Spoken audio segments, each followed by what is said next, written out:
Halo semuanya, perkenalkan nama saya Cornelius Farel Mardika. Saya mahasiswa aktif Sistem Informasi Angkatan 2023. Di sini saya akan menjelaskan laporan dari aplikasi kelompok kami dari mata kuliah APB dan P3L.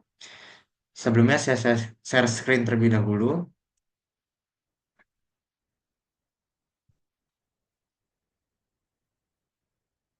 Oke. Eh, di sini judul aplikasi kami yaitu aplikasi layanan kopi berbasis digital. Di sini ada nama anggota kami, ada Octavianus Pradipta Dharma Putra, ada Mikael Damianfau, dan saya sendiri Cornelis Farhan Mardika. Kita masuk ke bab 2, analisis proses bisnis. Pertama ini ada SOP. Pertama ada SOP untuk pengguna atau customer. Eh, itu pertama itu ada registrasi dan login. Jadi sebelum pesan mereka harus regis dulu. Yaitu unduh aplikasi melalui App Store atau Play Store, lalu masuk ke menu akun profil. Biasanya menu itu, fitur itu ada di kanan itu, yang pojok kanan. Lalu daftar akun dengan email, nama dan nomor HP, lalu login ke aplikasi menggunakan akun terdaftar, baru mereka bisa memesan kopinya. Lalu yang kedua masuk ke pemesanan kopi. Setelah itu pilih menu kopi atau minuman lainnya, lalu atur preferensi seperti gula, topping, ukuran, dan lain-lainnya. Lalu pilih metode pengembalian, mau dine in atau di take away. Lalu lanjut ke pembayaran. Nah, di pembayaran ini customer harus pilih metode pembayaran seperti yang tadi saya udah bilang, ada e-wallet, transfer bank, kartu, QRIS, dan lain-lainnya. Lalu gunakan poin yang tersedia untuk potongan harga jika customer memiliki poin. Lalu setelah pembayaran berhasil, pesanan diproses. Lalu yang keempat itu pengambilan, sorry. Untuk dine in, yaitu makanan atau minuman di kedai atau di tempat, dan tunjukkan kode pesanannya. Untuk takeaway, makanan atau minuman dibawa pulang dan tunjukkan kode pesanan juga. Lalu yang kelima itu sistem poin dan reward. Setiap transaksi menambah poin. Poin bisa dipakai untuk diskon transaksi selanjutnya. Lalu cek poin di profil pengguna. Lalu step yang kedua itu untuk barista dan staf kedai. Pertama itu penerimaan pesanan. Jadi dari cek dashboard pesanan, masuk di aplikasi kasir atau barista. Lalu verifikasi detail pemesanan, seperti jenis kopi, preferensi pelanggan. Lalu persiapan pesanan. Barista itu menyiapkan kopi sesuai permintaan customer. Pastikan kualitas dan penyajian sesuai standar kedai atau coffee shopnya. Lalu status pesanan. Update status pesanan menjadi siap diambil. Serahkan pesanan saat pelanggan datang dengan kode order. Lalu yang keempat itu kebersihan dan kerapihan. Pastikan area penyajian selalu bersih dan higienis. Dan gunakan cup dan kemasan yang sesuai standar. Yang pasti customer ingin kualitas yang terbaik dari coffee shopnya. Lalu yang ketiga ini SOP untuk admin atau ownernya. Oke, pertama itu ada manajemen menu. Jadi admin dapat tambah, ubah, atau hapus item menu melalui panel admin. Dan atur harga, deskripsi, dan ketersediaan stok. Lalu manajemen pengguna, yaitu pantau aktivitas pengguna dan feedback. Respon keluhan atau laporan melalui fitur bantuan. Lalu yang ketiga itu manajemen poin. Tetapkan aturan konversi poin. Misal, satu poin itu sama dengan Rp1.000. Dan atur masa berlaku dan pengguna poin. Lalu yang keempat, laporan dan analisis. Lihat laporan transaksi harian atau mingguan. Dan analisis data pesanan untuk strategi promo dan pengembangan fitur. Lalu yang kelima, pemeliharaan aplikasi. Yaitu koordinasi dengan tim teknis untuk update sistem dan uji fitur baru sebelum diluncurkan ke publik. Lalu bagan alir atau diagram sistem.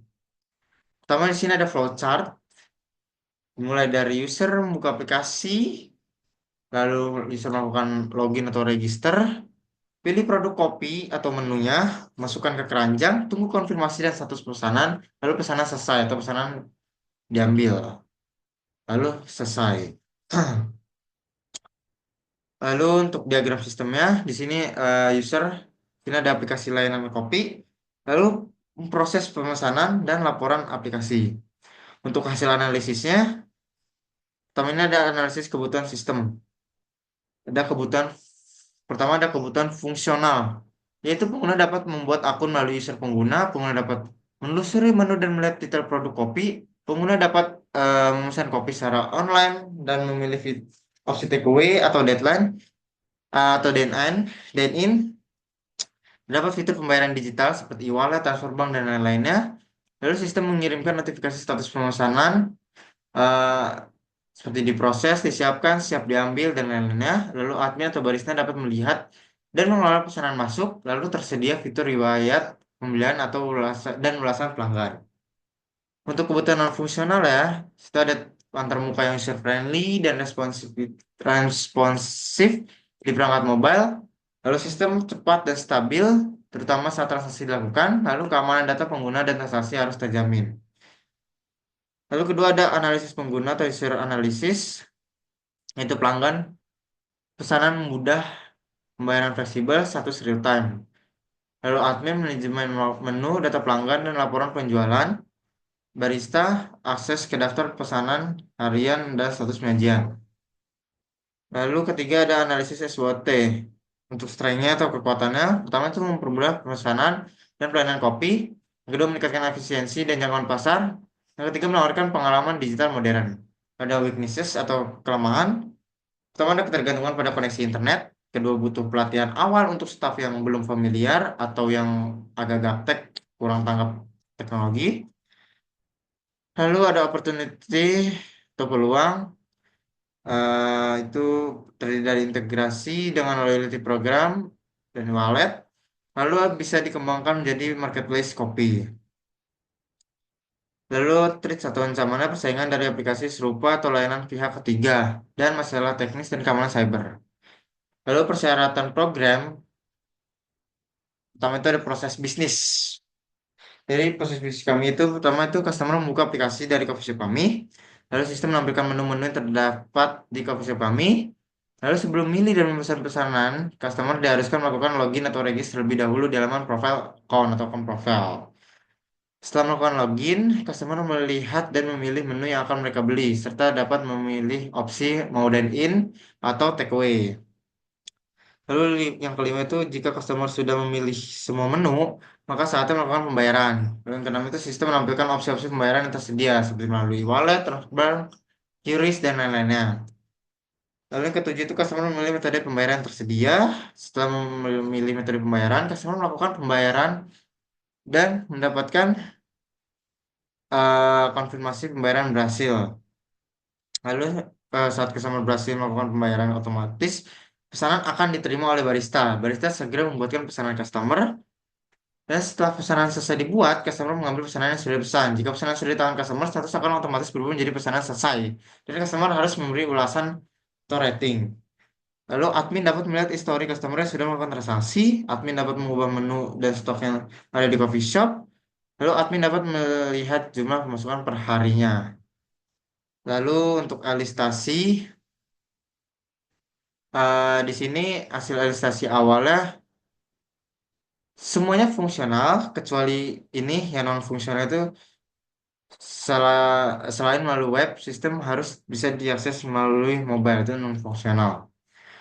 Untuk hasil finalnya, jadi yang fungsional itu yang kita taruh. Lalu untuk diagram use case-nya seperti ini. Pembeli dapat melihat status pemesanan. Pembeli pertama pembeli lakukan login dulu, melihat status pemesanan, melihat menu, pemesan kopi, melakukan bayaran, lalu admin itu login juga, lalu mengelola menu, mengelola stok dan bahan baku, melihat laporan penjualan. Untuk barista, dia hanya bisa menerima notifikasi pemesanan karena tugas dia hanya membuat kopi saja, membuat pesanan. Terus spesifikasi use case-nya, faktor utama itu ada tiga, pelanggan, admin, dan barista. Jadi use case pelanggannya itu seperti yang saya bilang tadi, login atau register itu masuk ke aplikasi atau membuat akun baru. Lihat menu kopi, yaitu customer melihat menu lengkap dengan harga dan deskripsinya, lalu pesan kopi, customer memilih produk, ukuran, dan topping, lalu pilih dine-in atau takeaway, customer menentukan metode pengambilan, lalu loyalty program, customer mengumpulkan dan mengukur poin, kalau profile itu mengubah informasi pengguna, lihat riwayat pesanan, melihat transaksi sebelumnya, dapat notifikasi mendapatkan info real time tentang pesanan. Lalu untuk use case adminnya, kelola menu dan stok itu menambah, menghapus, dan memperbarui stok. Kelola pesanan, admin dapat melihat dan proses pesanan masuk. Lalu admin dapat menampilkan grafik dan data penjualan atau laporan penjualan. Untuk use case baristanya, yaitu menerima notifikasi pesanan doang, hanya melihat pesanan dari pelanggan atau pengguna. Seperti itu. Oke, sekian presentasi dari saya sendiri. Kurang lebih mohon maaf dan terima kasih.